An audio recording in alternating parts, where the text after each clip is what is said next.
उत्तराखंड में ये लोग मार्च कर रहे हैं क्योंकि बार बार वहां पेपर लीक हो रहा है। और मुख्यमंत्री पुष्कर धामी का क्या समाधान है? नकल जिहाद। यानी कि नकल आप रोक नहीं पा रहे हैं, मगर आपके पास हर चीज का एक ही समाधान है, हिंदू मुस्लिम कर दो या उसको जिहाद से जोड़ दो।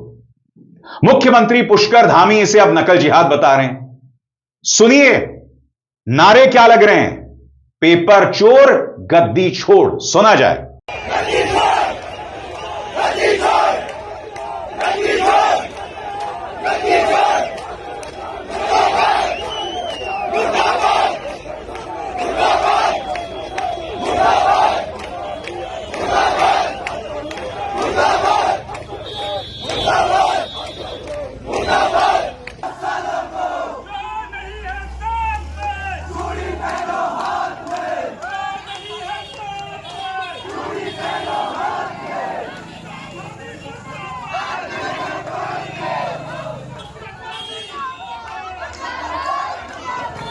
और फिर सुनिए इस विद्यार्थी को, वो अपनी बात रख रही है।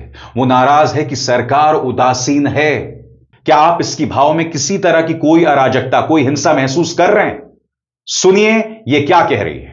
यहाँ पे बैठे रहे कि हाँ लीक हो रहा है, लीक हो रहा है। 27 आएगा और अभी 2-4 भर्तियां निकालेंगे, बोलेंगे हमने तो निकाली है। और हमारा माइंड सेट भी इतना है कि हम बोलते हैं नहीं जी चुनाव आने वाले हैं, अब तैयारी कर लो। इन्होंने हमारे दिमाग में भरा हुआ है कि नहीं जी चुनाव आएंगे और उससे पहले हम तैयारी में बैठेंगे और निकल जाएंगे। और सबसे बड़ी बात, आप हम तो नहीं दे रहे 15 लाख। मुझे तो पता, मतलब मैं तो सच बताऊं तो मुझे तो पता ही नहीं था ऐसे घूस। मुझे लगता था कि एक तो नौकरियां होती है जिसमें घूस खा के हो जाता है। मुझे लगता था पटारी जी ये सब तो भाई पढ़ के बनते हैं। पर जब हम मैदान में उतरे तो ऐसा लग रहा है कि सब बड़े लोग हैं जिनके पास 15-20 लाख रुपए है, उसके बावजूद भी वो 15 लाख रुपए दे रहे हैं। 70 से 80% पद बेच देते हैं। तो लगा लो कौन मरे, हम ही मर रहे हैं। यहाँ भी हम मरेंगे, वहाँ भी हम मरेंगे। अपनी माँ को सिर्फ इतना सूचित करके आई हूँ कि माँ धरने में जा रही हूँ, शाम को किस हालत में घर लौटूंगी कुछ नहीं। कहती है बेटा जो तुम्हें सही लगता है करो, समझाओ अपने घर वालों को, समझाओ कोचिंग में 15 को 2000 फीस देके सिर्फ रट्टा मार के कि टिहरी का अंतिम राजा कौन था, किसने जंग लड़ी।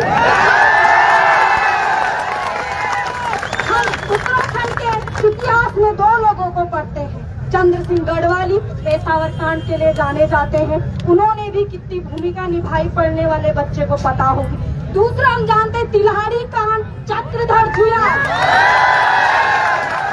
आप लोग तय कर लो, आपको इतिहास में अगर दर्ज होना है तो किसको कॉपी करते हुए होना है। इसलिए लाइब्रेरी कल हमारे पूरे करमपुर में बेरोजगार संघ के सदस्य आए कि करमपुर चलिए। बच्चे कह रहे हैं तो वहाँ ठेका ले रखा है क्या बेरोजगार संघ में लड़ने का।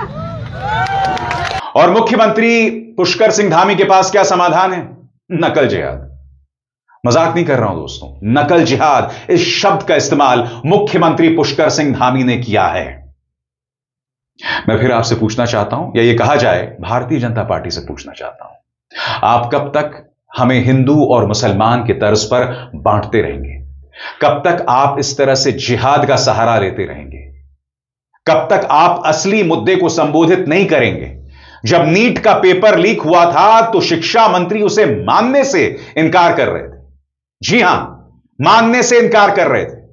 और हर बार यह हुआ है, लगातार हुआ है, बार बार हुआ है। मैं आपसे पूछना चाहता हूं क्यों? और जब कोई चीज समझ ना आए तो जिहाद शब्द छोड़ दो। वोट जिहाद, लव जिहाद और अब नकल जिहाद। सुना जाए क्या कह रहे हैं पुष्कर धामी। हमने वर्ष 2022 के बाद से अब तक 100 से अधिक नकल माफियाओं को जेल की सलाखों के पीछे पहुंचाने का काम किया है, परंतु कुछ लोगों को ये रास नहीं आ रहा है। आज हमारे युवा नौकरियों में अवसर पा रहे हैं, इसलिए युवाओं के भविष्य को अंधकार में धकेलने के लिए संगठित होकर पेपर लीक कराने के षड्यंत्र रचे जा रहे हैं। कोचिंग माफिया और नकल माफिया एक होकर राज्य में नकल जहाज छेड़ने का प्रयास कर रहे हैं, जांच से पहले ही प्रदेश में अराजकता फैलाने का प्रयास कर रहे हैं।